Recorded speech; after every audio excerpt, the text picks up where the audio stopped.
Trump Kennedy Center says it plans to sue jazz musician who canceled Christmas performance over Trump name change. Just like always, this story is quite a bit deeper than you think. Let's talk about it. Okay, I thought this would be something simple to talk to you guys about. I just got back from a mini vacation with my family. It was awesome. I was gonna look for something light to bring up. I started reading into this, and th- there's more than I thought. Okay, so in case you guys don't know, the Kennedy Center is a memorial for John F. Kennedy, and it is also a center for American art and culture throughout the decades. Everything.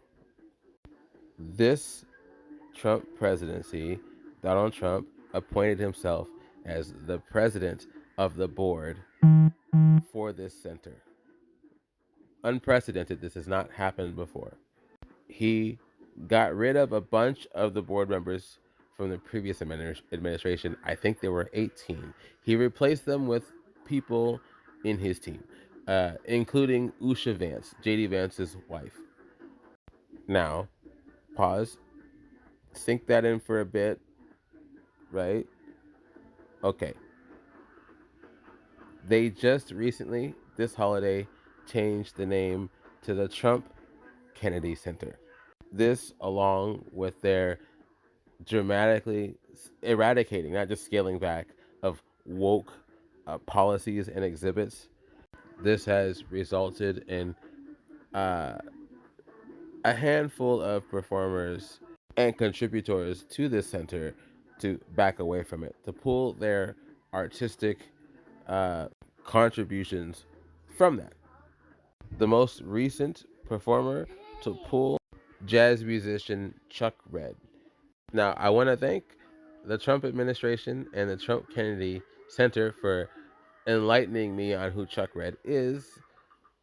I actually dig his music, and I want to listen to more of it. So there you go. I hope you all do too. And in case you were curious, pause at your leisure. I want you to. I'll just read it out loud. Your dismal ticket sales and lack of donor support combined with your last minute cancellation has cost us considerably. This is your official notice that we will seek 1 million in damages from you this from this political stunt, right? That is part of a legal letter that was sent to Chuck Red after he pulled back from his holiday performance. Note, he has been performing at this center at least since 2006. He's been doing this for a long time. Now, in case you're curious who Grinnell is, that's him. Pause, breathe it in, breathe him in for a second. You saw the quote from that letter? You see his face? One moment. Richard Grinnell, interim president, executive director. He handles the day to day. Trump is the president. Richard Grinnell is the guy that does this stuff. Apparently, he is quite aggressive. Pause at your leisure. I won't read all of this, just so you can kind of get an idea of his background and who he is.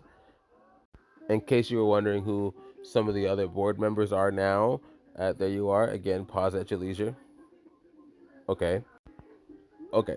Why is all of that important? Okay. So Trump appointed these new people, right? They voted to change the name to the Trump Kennedy Center. Apparently, that name was actually officially done by Congress back in the 60s, right? So, in other words, if they wanted to do another name change, they would have to go through Congress again. They have not done that. Just like with what's going on in Venezuela, they are doing war things out down there, but they have not officially declared war through Congress, right?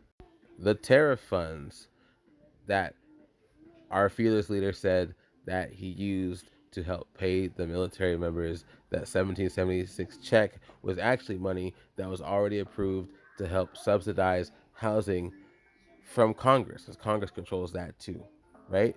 So Congress controls a lot of these things that we are hearing our fearless leader basically claiming for himself that he can do himself, but he can't. Okay, constant theme going on here. Didn't realize that, but there it is. Take that in for a moment, okay? Okay, now, why is all of that important? Stay with me. That $1 million lawsuit, Representative Joyce Beatty, who is also on the board as a non voting member, but as an enforcing member, she's filed a lawsuit for the name change because it violates that statute, okay? Claiming that, again, Congress needs to be able to rename that center. If the courts fall in her favor, then it could make that $1 million claim null altogether. Again, pause at your leisure. Now, the center itself is calling this renaming a rebranding that doesn't affect the building's status as a Kennedy Memorial, right? And that they claim they have the right to change it. As you saw from the previous backgrounds behind me, only Congress does, not the board. I'm kind of wondering if he can just say, hey, the contract said that I'd have to perform for the John F. Kennedy Memorial, not the Trump Kennedy Memorial, right? You know what I'm saying? I feel like they could just get through with just that. But there's more. That $1 million is interesting. So apparently they don't stand to make that much money from this performance anyways. This is a non-profit organization, and these performances don't generate that kind of revenue in the first place, to be clear. So that $1 million is not something that they could even really realistically pursue as equivalent damages. That much is very clear. But what I read was this actually might be more of a deterrent to keep other people from also attempting to skip out on performing or doing anything for that center in the near future. Again, pause at your leisure. Here are more performers who have been slated to perform at the center and who are now not performing. And here are more. Note the Hamilton production was slated to actually perform there in 2026, but they have since bowed out as well. At first, I thought that was a petty measure, and I still think it is, but now I understand it's also a bullying one, a deterrent, if you will. Okay, last thought. I have seen many people shrug this off and say, hey, they'll just change the name back after he leaves. And that may be true, but he is setting a precedent that you can just take over and claim whatever.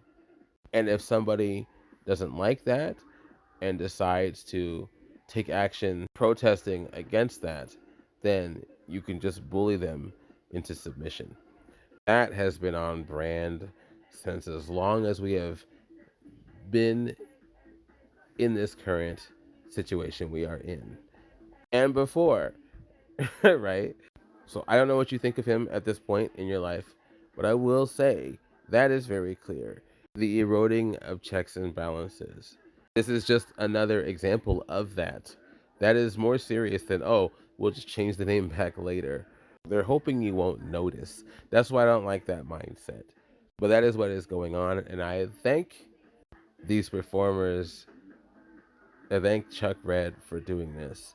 I thank Issa Rae for doing this earlier this year. We have to set examples. We have to draw lines. We have to hold standards. And with that, I must say this is from my daughter, Clementine 67. I'll leave you guys with that. Like and share if you like what I'm saying.